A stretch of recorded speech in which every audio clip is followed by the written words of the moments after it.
तो देखिए अध्याय 10 है द्रव्य के तापीय गुण। और इसमें जो इम्पोर्टेंट प्रश्न हैं वार्षिक परीक्षा के लिए उस पर डिस्कशन करेंगे। तो सबसे पहले है सही विकल्प का चयन करिए। तो यहाँ सही विकल्प का चयन करिए, तो पहला प्रश्न तो दिख रहा होगा। पहला प्रश्न क्या है? निम्नलिखित में से किस ताप पर जल का घनत्व सर्वाधिक होता है? तो कितना ताप होना चाहिए? 4 डिग्री सेल्सियस। याद रखना, जल का घनत्व कितने ताप पर सर्वाधिक होता है? 4 डिग्री सेल्सियस पर। फिर यदि हम दाब बढ़ाएंगे तो गलनांक पर क्या प्रभाव पड़ेगा? तो दाब का जो ताप के साथ संबंध है ऐसा होता है, दाब बढ़ने पर ताप बढ़ता है, इसका मतलब गलनांक भी क्या हो जाएगा? बढ़ जाएगा। फिर ये देखिए निम्नलिखित में से किस पदार्थ की विशिष्ट ऊष्माधारिता अधिक होती है? तो ये जितने भी पदार्थ हैं उसमें से तांबा की जो विशिष्ट ऊष्माधारिता होती है वो अधिक होती है। यदि इसके साथ में जल लिखा होता तो जल की विशिष्ट ऊष्माधारिता और अधिक होती है ना। फिर इसके बाद देखिए 4 नंबर का प्रश्न है, सेल्सियस स्केल पर परम शून्य की माप -273.15 डिग्री सेल्सियस है। परम शून्य माने शून्य केल्विन ताप, डिग्री सेल्सियस में इतना है, तो फ़ारेनहाइट में कितना होगा? तो इसका मान कितना होता है? -459.67 डिग्री फ़ारेनहाइट। डिग्री सेल्सियस में ये है, फ़ारेनहाइट में ये है। इसके बाद देखिए 20 डिग्री के तापांतर तुल्य है। अब ये जितना ऑप्शन दिया है वो केल्विन में दिया है, तो डिग्री सेल्सियस को केल्विन में बदलने के लिए 273 में जो भी ताप दिया हो उसको जोड़ देते हैं। तो 273 में यदि 20 जोड़ देंगे तो कितना हो जाएगा? 293। माने डिग्री सेल्सियस का ताप यदि हमको केल्विन में बदलना है तो 273 में उतना ताप जोड़ देते हैं तो केल्विन में बदल जाता है। ठीक है। इसके बाद यहाँ पर देखिए 7वां प्रश्न है, लोहे का रेखीय प्रसार गुणांक 1.2 गुणे 10 की घात -5 प्रति डिग्री सेल्सियस है, तो लोहे का आयतन प्रसार गुणांक क्या होगा?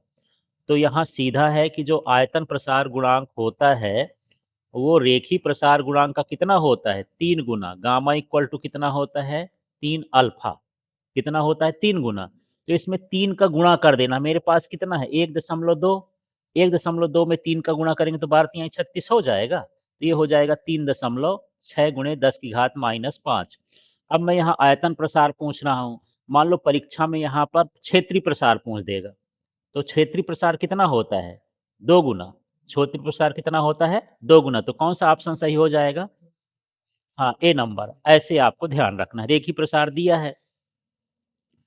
अब यहाँ पर ये वाला प्रश्न देखिए, 8वां वाला प्रश्न, धातु की छड़ को गर्म करने पर उसमें होने वाला प्रसार निर्भर नहीं करता है, तो धातु ठोस है या खोखली है, इस पर वो निर्भर नहीं करता है।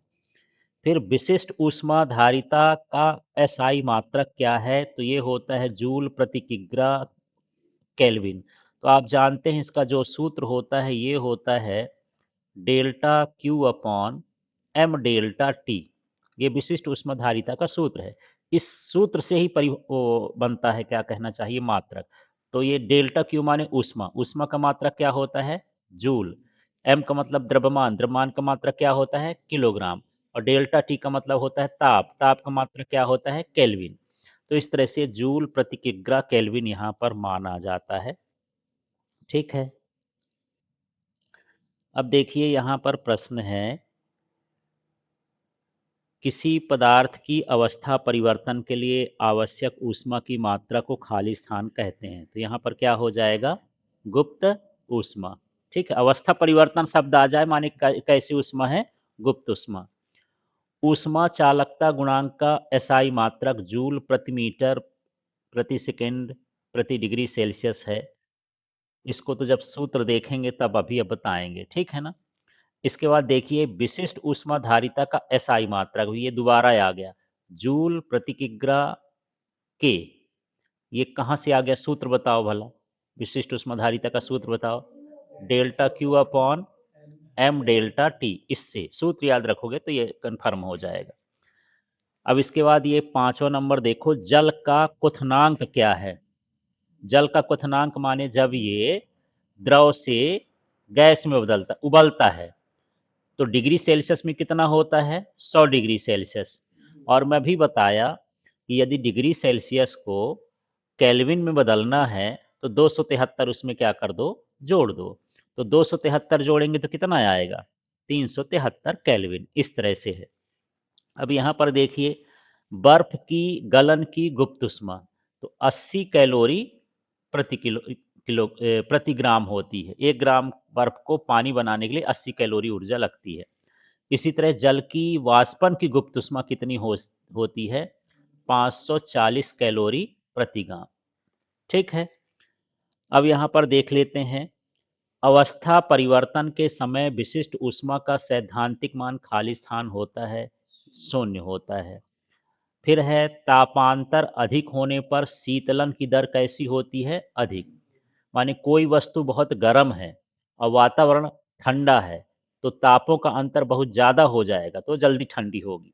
ऐसा है शीतलन की दर। फिर ये है, रेखीय प्रसार, क्षेत्रीय प्रसार और आयतन प्रसार गुणांक का जो अनुपात है, अल्फा अनुपात बीटा अनुपात गामा, ये क्या होता है? 1:2:3। ठीक। चलिए यहाँ पर सही जोड़ी वाले प्रश्नों को देखते हैं। ऊष्माधारिता, तो इसमें ऊष्माधारिता का सूत्र देख लो, क्या होता है? हाँ, delta Q upon delta T.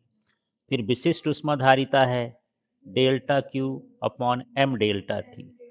फिर गुप्त ऊष्मा का मान ये होता है क्यू अपॉन एम, यहाँ डेल्टा क्यू भी लिख सकता है।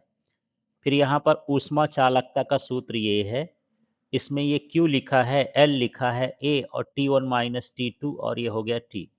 फिर आदर्श गैस समीकरण का जो होता है ये क्या होता है? P V equal to N R T. अब यहाँ पर प्रश्न है, किस प्रक्रिया में ऊष्मा देने पर भी किसी पदार्थ का ताप नहीं बदलता है, बढ़ता है या घटता है? तो ये क्या होता है? अवस्था परिवर्तन। जब अवस्था बदलती है, जैसे मान लो पानी से भाप बनाना है, तो उस समय 100 डिग्री सेल्सियस का ताप रहता है, तो चाहे कितना भी ऊष्मा दे दो, उसका ताप नहीं बदलेगा, है ना? पानी कैसा बनता रहेगा? भाप, जब तक कि पूरा भाप न बदल जाए। तो अवस्था परिवर्तन के समय ताप नहीं बदलता है। ठीक है। फिर है, ऊष्मा स्थानांतरण की किस विधि में माध्यम की आवश्यकता नहीं होती है? ये कौन सी विधि होती है? विकिरण। ठीक है, मैं उन्हीं प्रश्नों को देख रहा हूँ जो प्रश्न अभी वार्षिक परीक्षा के लिए इम्पॉर्टेंट है। फिर भी यदि इन प्रश्नों को देखना है तो एलके फिजिक्स ऐप डाउनलोड करके देख सकते हैं। किस प्रकार के पदार्थों में संवहन विधि द्वारा ऊष्मा का स्थानांतरण होता है? तो कैसे होते हैं? तरल। तरल भी लिख सकते हो आप, और साथ में गैस द्रव भी लिख सकते हो। गैस और द्रव मिला के, दोनों मिला के क्या कहलाता है? तरल। जो बहते हैं उसे क्या कहते हैं? तरल। फिर ये 6वां वाला प्रश्न भी देख लीजिए, क्या है ये?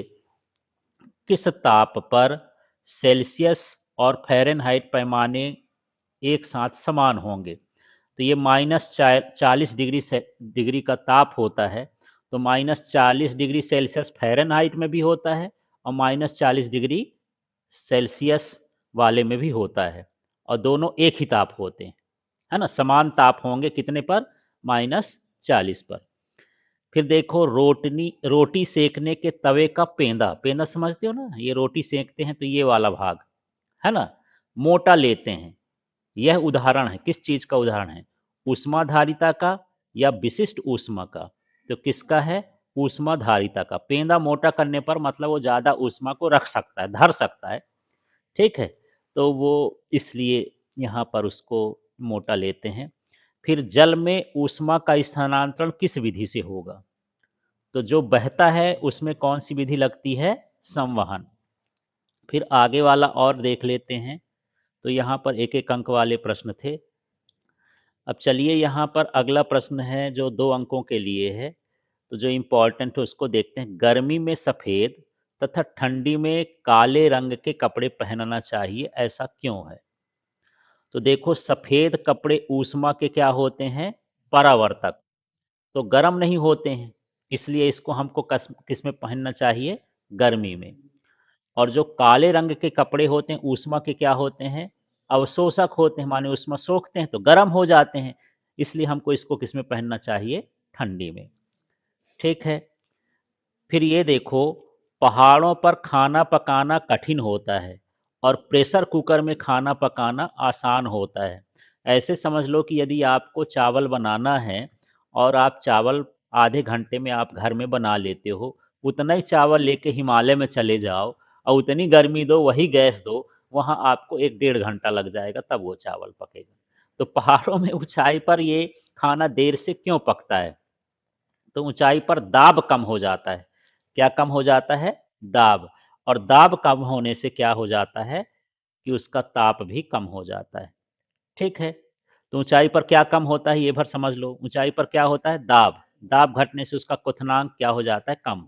माने पानी जो उबलता है कम ताप पर उबलने लगता है। पानी को उबलना चाहिए 100 डिग्री सेल्सियस पर, पहाड़ में चले गए तो पता चला 80 में उबलना चालू हो गया।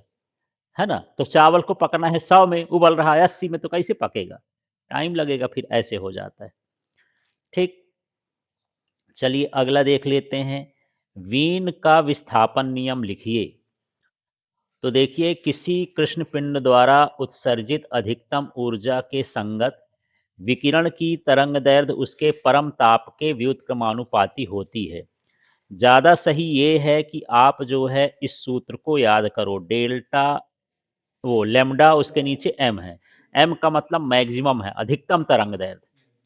और ये 1/T है, माने परम ताप के व्युत्क्रमानुपाती। तो इसमें क्या लिखेंगे?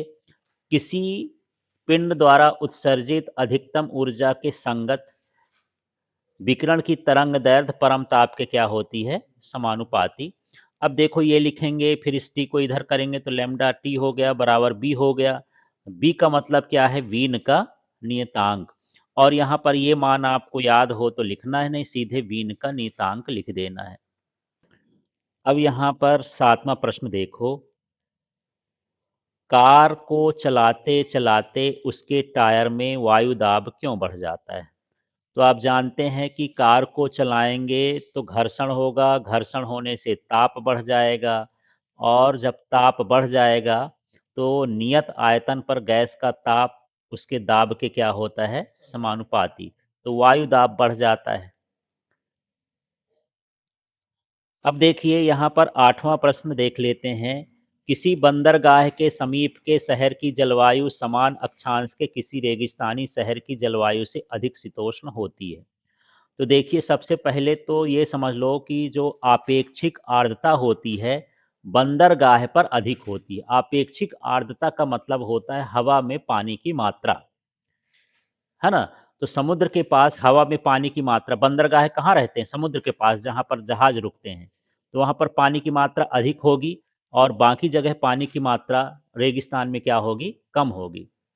तो जल की विशिष्ट ऊष्माधारिता अधिक होती है, तो वह देर से ठंडा होता है और देर से क्या होता है? गर्म होता है। इसलिए जो बंदरगाह की वायु होती है, वो कैसी होती है? शीतोष्ण होती है। तो आपको सीधा ऐसे अपने शब्दों में लिखो कि बंदरगाह पर आपेक्षिक आर्द्रता कैसी होगी? अधिक। ठीक है। चूंकि पानी की विशिष्ट ऊष्माधारिता अधिक होती है, जिससे ये देर से ठंडा होता है और देर से गर्म होता है, इसलिए बंदरगाह की जलवायु कैसी होती है? शीतोष्ण होती है। ठीक है। जबकि जो रेगिस्तान होता है उसमें आर्द्रता कैसी होती है? कम। तो वहाँ की जलवायु शीतोष्ण नहीं होती, उष्ण होती। शीतोष्ण का मतलब ना ठंडा और ना ही गर्म। चलिए अब ये 16वां प्रश्न देखिए। मोलर विशिष्ट ऊष्माधारिता किसे कहते हैं? इसका मात्रक लिखना है। मोलर विशिष्ट ऊष्माधारिता, ठीक है ना? तो ये सूत्र है C बराबर N delta Q upon delta Q upon N delta T. इसी से परिभाषा देना है। तो एन माने हैं मोल, एक मोल पदार्थ की मात्रा। तो सीधा एकांक मोल पदार्थ की मात्रा के एकांक ताप में परिवर्तन करने के लिए अवशोषित और उत्सर्जित ऊष्मा की मात्रा। आप सूत्र देखेंगे तब ये बनेगा। ठीक है। एन माने पहले बोलो, एन माने क्या है? हाँ, 1 मोल पदार्थ की मात्रा। और डेल्टा टी क्या है? एक एकांक ताप में परिवर्तन, है ना?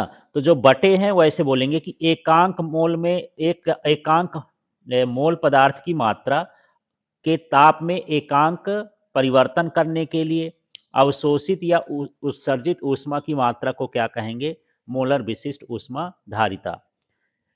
या अपने शब्दों में है, ऐसा बोल सकते हो कि 1 मोल पदार्थ है, उसके ताप में 1 डिग्री सेल्सियस का परिवर्तन करना है, तो उस समय जो ऊष्मा की आवश्यकता होती है या ऊष्मा उत्सर्जित होती है, उस मात्रा को क्या कहेंगे?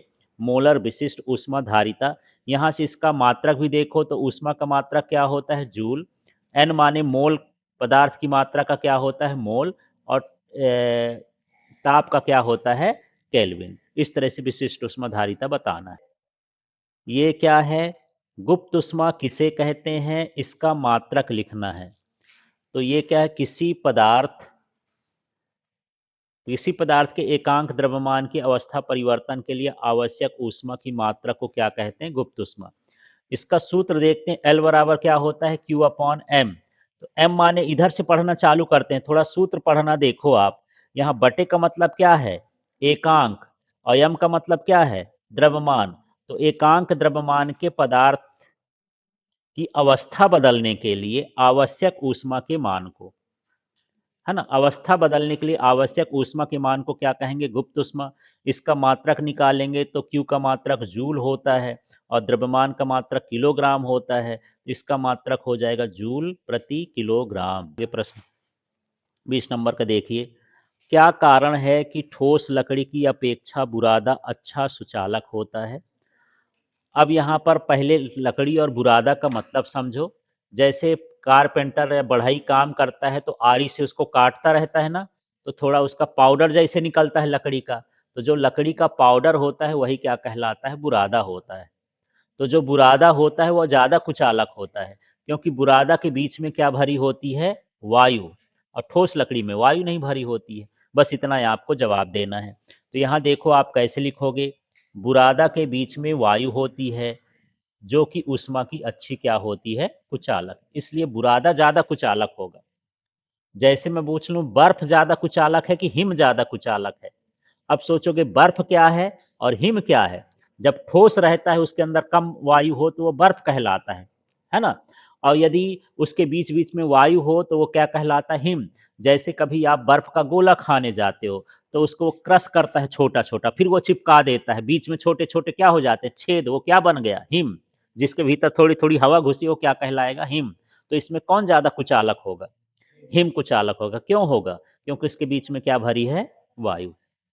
आगे देखें, जाड़ों में पशु अपना शरीर सिकोड़ कर सोते हैं, क्यों? है ना? पशु या हम भी तो सिकोड़ते हैं। हमारे यहाँ वो एक मिट्ठू है, एक दिन हम उसको नहीं उठाए थे तो वो भी सिकोड़ा ऐसे पड़ा था। तो क्यों सिकोड़ता है? तो इससे पशु का पृष्ठीय क्षेत्रफल क्या हो जाता है? घट जाता है, जिससे शरीर से ऊष्मा निकलने की दर भी क्या हो जाती है? कम। है ना? हम अपने आप को सिकोड़ लेंगे तो हवा के संपर्क में जितना भाग रहेगा वहीं से ऊष्मा निकलेगी। ठीक? तो सिकोड़ने से क्या चीज़ हो जाएगा? पृष्ठीय क्षेत्रफल घट जाएगा, जिससे ऊष्मा निकलने की दर क्या हो जाएगी? कम हो जाएगी। इसलिए जो है जाड़ों में पशु अपने आप को क्या करते हैं? सिकोड़ लेते हैं। अब यहाँ प्रश्न देखिए, ऊष्मीय विकिरणों के 3 गुण लिखिए, है ना? तो उसमें विकिरण निर्वात से भी होकर गमन कर सकते हैं, माने माध्यम की आवश्यकता नहीं होती। उसमें विकिरण प्रकाश के समान सीधी रेखाओं में चलते हैं। उसमें विकिरण प्रकाश की चाल से चलते हैं। उसमें विकिरण का परावर्तन प्रकाश के परावर्तन के नियमों के अनुसार होता है। इस तरह से आपको इसमें लिखना है। अब अगला प्रश्न देखिए, ये प्रश्न है, न्यूटन के शीतलन के नियम लिखिए और इसकी शर्तें लिखिए। ठीक है?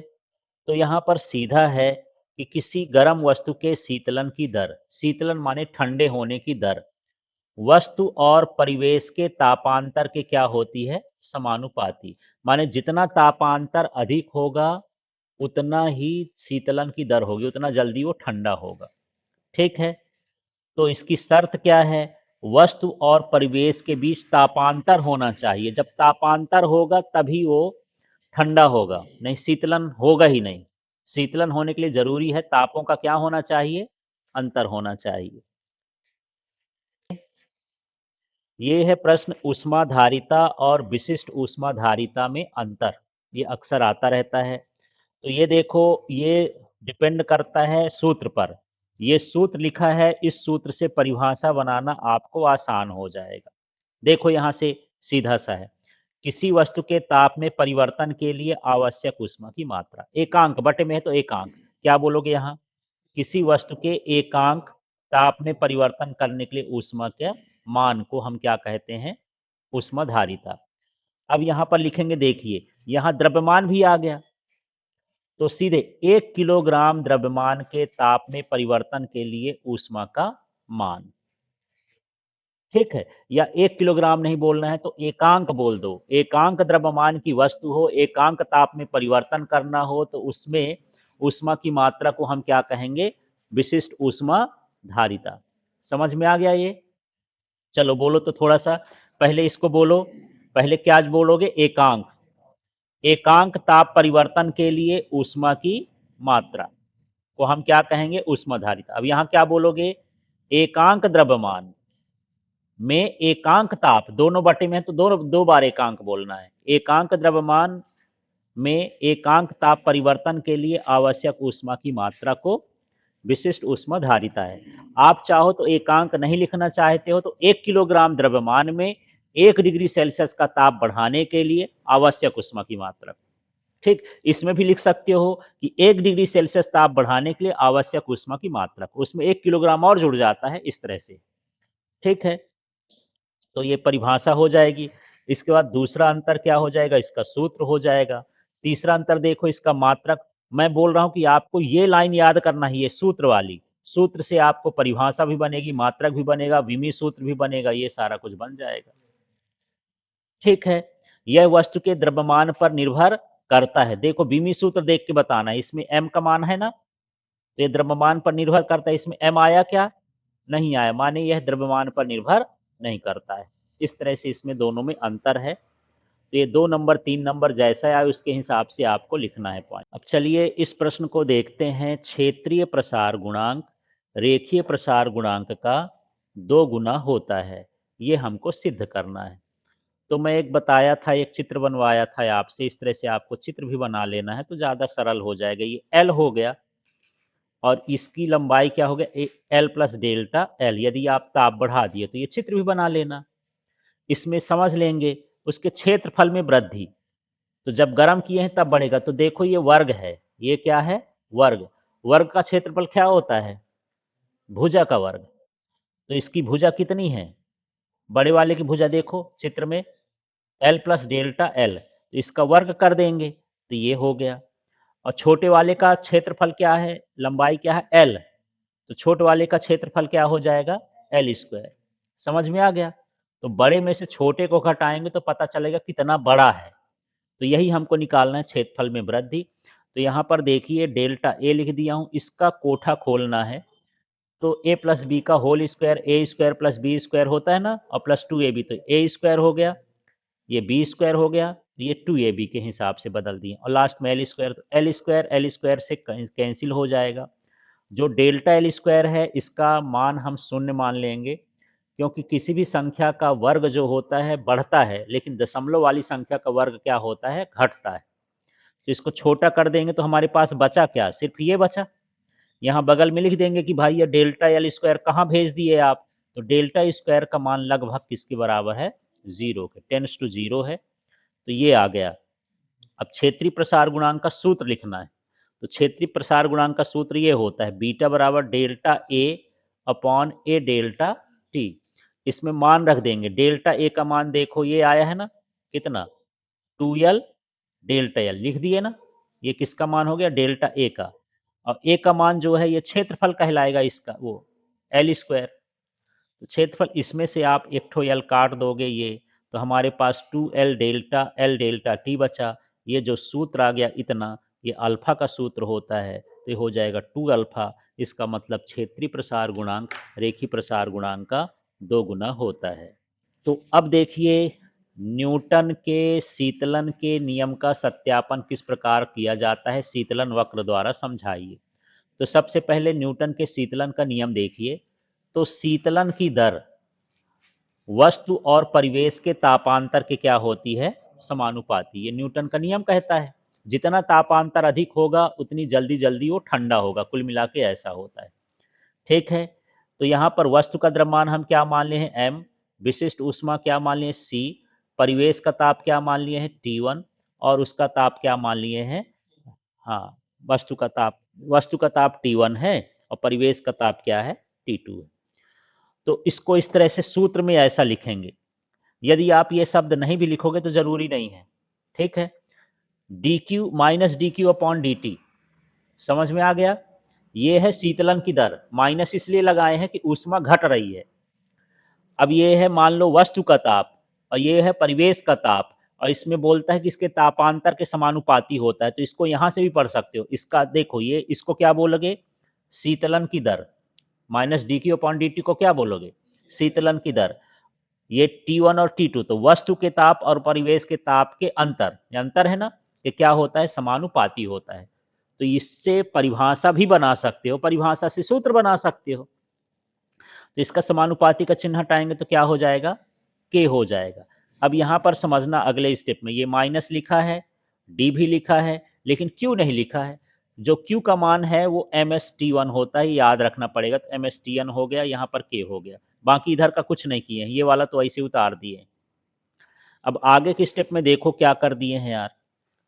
आगे के स्टेप में ये डी और T1, देखो DT1 लिख दिया हूं। यहां देखना डी लिखा है और क्या लिखा है, T1। इधर क्या लिखा है, T1 माइनस T2, इसको कहां लिख दिए हैं, बटे में। अब हमारे पास इधर क्या बचा है, के। मैं MS लिखा हूं इस साइड, क्या नहीं लिखा ना। MS का पक्षांतर कर दोगे तो के अपॉन क्या हो जाएगा, MS और DT, और इस माइनस को भी इधर जाने दिए। तो यहां पर थोड़ा सा आपको बड़े ध्यान से पक्षांतर करना होगा। ठीक है। अब जो k अपॉन MS है ये भी एक नियतांक है। तो तीन तीन नियतांक है, तो एक हम अलग से मान लेते हैं, k, कैपिटल K मान लिए। तो ये सब हटा के उसकी जगह पर क्या माने हैं, k। अब इसका हम समाकलन कर देंगे तो कुछ नहीं है, इसमें लॉग लगा के T1 माइनस T2, और इसमें क्या कर देना है, माइनस KT। सूत्र ज़्यादा नहीं, बटे का जो समाकलन होता है वो लॉग में होता है। इस तरह से आपको इसका सूत्र निकालना है। ठीक। अब इसके सत्यापन की दर देखो। तो इस तरह से आप चित्र बना लोगे और इस चित्र के बारे में लिखना है। दो दीवालों का एक पात्र लेते हैं, ये पात्र है ना, बर्तन है। कितने दीवालों का है, दो दीवाल, माने इसमें दो बर्तन है, एक अंदर है एक बाहर है। जैसे हमारे यहाँ तेली पकाते हैं तो कढ़ैया में पानी रखते हैं, फिर उसके ऊपर जो है गंजी लेते हैं, फिर उसके भीतर तेली ओली रखते हैं, तो पानी में रख के पकाते हैं, है ना। तो इसी तरह से इसमें भी है। तो यहाँ पर दो कितने दीवालों का पात लेते हैं, दो दीवालों का, जिनका ताप क्या है, T1, और एक का ताप क्या है, हाँ, T1 है। एक में गर्म पानी है, एक में कैसा है, ठंडा पानी। हमको पता चल करना है कि ये जो गर्म पानी है कितने देर में ठंडा हो जाएगा, ये हमको निकालना है ना। तो इसमें हम कैलोरीमीटर में पानी भर देते हैं और दोनों तापों का समान समांतराल पर नोट करते हैं, और हमको इसके बीच और इसके बीच ग्राफ खींचना है। किसके किसके बीच, इसके बीच, इसके बीच ग्राफ खींचना है, और टाइम के बीच का ग्राफ खींचना है। जब हम ग्राफ खींचते हैं तो ऋणात्मक रेखी ढाल ऐसे हमको प्राप्त होता है। ये बताता है कि शीतलन के नियम का सत्यापन हो रहा है। ठीक है। इस तरह से हमको ये करना है। हाँ, चलिए जी, अब इसमें देखते हैं ऊष्मा और ताप में अंतर। ये भी प्रश्न है।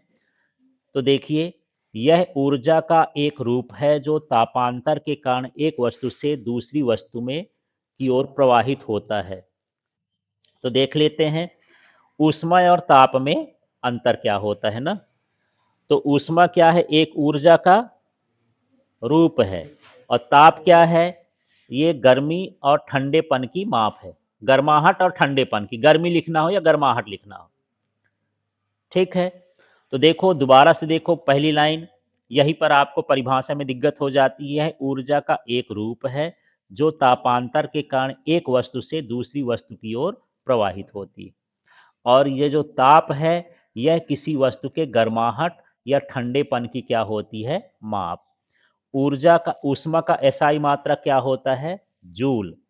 और ताप का एसआई मात्रा क्या होता है? केल्विन। इसका विमी सूत्र, तो ऊष्मा, कार्य, ऊर्जा सबका विमी सूत्र एक ही रहता है, तो ये क्या है? ml2t-2, कार्य का विमी सूत्र लिख देना है। और यहाँ पर इसका विमी सूत्र के ही रहता है, मूलभूत भौतिक राशि, किसी पर निर्भर नहीं करती है। यह कारण है और यह क्या है? प्रभाव है। मतलब ऊष्मा होगी तभी ताप होगा, है ना? ऊष्मा उसकी माता है, वो बच्चा है, ऐसे समझ लो। ठीक है। यहाँ पर देखो, समान ताप होने पर भी ऊष्मा का मान क्या हो सकता है? अलग अलग। जैसे 100 डिग्री सेल्सियस में एक बाल्टी में पानी रखो और एक ड्रम में रख दो, दोनों का ताप 100-100 डिग्री सेल्सियस है, फिर दोनों की ऊष्मा क्या है? अलग अलग है, ताकत अलग अलग है उस, ठीक है ना? एक बाल्टी पानी, गर्म पानी से मान लो एक व्यक्ति नहाता है, एक ड्रम में 100 बाल्टी पानी आता है, तो 100 जन नहा लेंगे, दोनों का ताप तो बराबर है ना? समान ऊष्मा होने पर ताप कैसा हो सकता है? अलग अलग। उसी का उल्टा है। फिर देखो, यह वस्तु के द्रव्यमान, आकार और प्रकृति पर निर्भर करता है, ये वस्तु की ऊष्मा पर निर्भर करता है। दो वस्तुओं के ऊष्मा का योग उनकी ऊष्माओं के योग के बराबर है। माने एक में 20 जूल ऊष्मा है, एक में 50 जूल ऊष्मा है, तो दोनों को जोड़ दो तो कितना हो गया? 70। लेकिन ऐसे ताप जो है उनके बीच का कोई ताप होता है, जैसे कोई 20 डिग्री सेल्सियस का पानी है और कोई 100 डिग्री सेल्सियस का पानी है, तो हम बोले दोनों को मिला देंगे तो आधा हो जाएगा, माने 20 और 100, 120, 60 डिग्री सेल्सियस होगा। जरूरी नहीं हो 30 हो सकता है, 40 हो सकता है, वो डिपेंड करता है पानी की मात्रा पर। भाई आप 20 डिग्री सेल्सियस का पानी रखे हो एक ड्रम, ठीक है, और एक लोटा पानी हम रखे हैं किसमें? 100 डिग्री सेल्सियस में, तो एक लोटा पानी डाल देंगे तो 20 डिग्री सेल्सियस का ताप 60 हो जाएगा क्या? नहीं होगा, वो तो थोड़ी सी बढ़ेगा, 20 का 21 हो जाएगा। क्या बीच का ताप आता है? नहीं आता, ऐसे बोल रहा है। लेकिन ऊष्मा का योग होता है, ताप का योग नहीं होता है, ऐसा समझना है। इसका मापन हम किससे करते हैं? कैलोरीमीटर से। इसका मापन हम किससे करते हैं? थर्मामीटर से। तो आपको तो 4 अंतर से मतलब है, ज़्यादा अंतर से मतलब नहीं है। तो कुछ जैसे ये बीमी सूत्र है, इसका मात्रक है, ये इसका मापन किससे करते हैं, ये जो सरल-सरल वाले हैं इनको याद कर लेना। चलो आदर्श गैस समीकरण देखें, पीवी इक्वल टू एनआरटी। इसमें देखो आपको बॉयल का नियम लिखना है ना? नियत ताप पर गैस के आयतन उसके दाब के क्या होता है? व्युत्क्रमानुपाती। मतलब आपको ये सूत्र लिखना है, भी,